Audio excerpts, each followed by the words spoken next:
দুটোই ছেড়ে ধরা হয়। এক নাকে জলটা আস্তে করবে, আস্তে খুব ধীরে ধীরে জলটা যেন অপর নাকে বের হয়।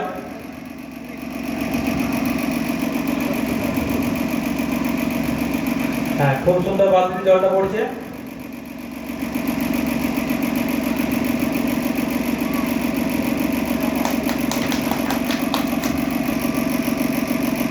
অপর নাকে জল প্রবেশ করাবে।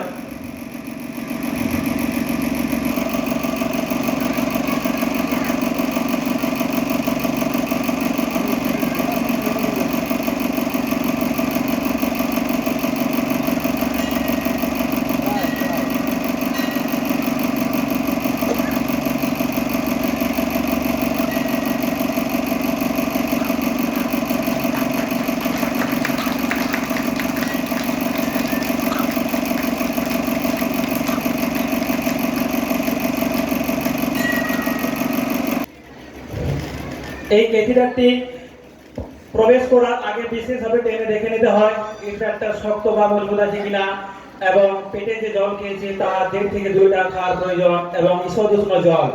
এবং এই ক্যাথিটারের মধ্য দিয়ে আমাদের ওই পেট থেকে জল বেরিয়ে আসবে, এবং যাবতীয় টক্সিক শরীর পেটের মধ্যে জমা থাকে তা এই পাইপের মধ্য দিয়ে বেরিয়ে আসবে।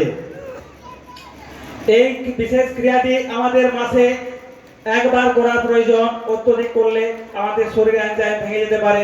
এর জন্য আমরা মাসে একবার এর উল্লেখ পাই। এছাড়া আমাদের বিভিন্ন ক্রিয়া পদ্ধতির উল্লেখ আছে, যেগুলি আমাদের মধ্যে পরিবেশন করা সম্ভব নয়। খুব সুন্দর পেট থেকে জলটা বেরিয়ে আসছে। পুরো জলটা বার করবে, যা খেয়েছো পুরো বার করবে।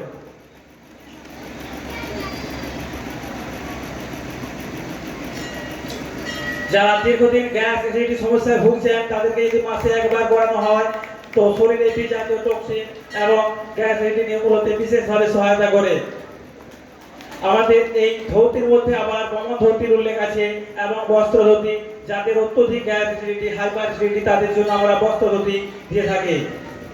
একটা বিশেষ বস্ত্র যা চওড়ায় 4 আঙ্গুল হয় এবং লম্বায় প্রায় 22 ফুট, ওটা পেটে খেতে হয়। পুরো জলটা বার করবে।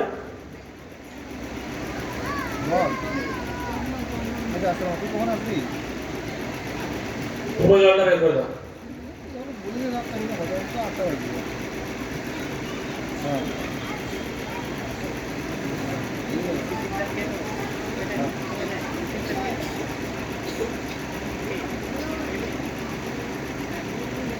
এই ক্রিয়াটি প্রত্যেকে করতে পারে, কিন্তু এই বিশেষ ক্রিয়াটি করার জন্য কমসে কম 5 ঘন্টা আগে খাবারের প্রয়োজন, তবে এটা করা সম্ভব। আমার নেতাজি ওপেন ইউনিভার্সিটির আন্ডার অর্থাৎ এখানে প্রায় 20 জনের মতো স্টুডেন্ট আছে, এবং West Bengal council of yoga and naturopathy কলকাতার 3টা সেন্টারে আমার প্রায় 150 জন স্টুডেন্ট আছে, এবং রায়পুর রিক যোগাশ্রমে প্রায় 65 জন স্টুডেন্ট আছে।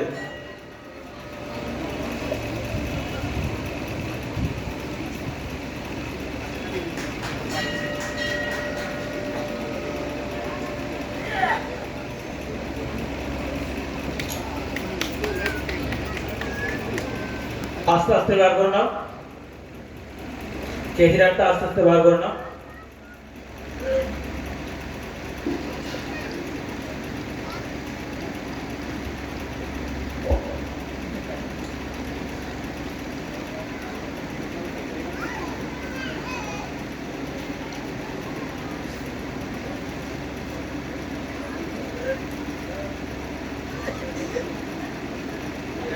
জলদি সাহায্য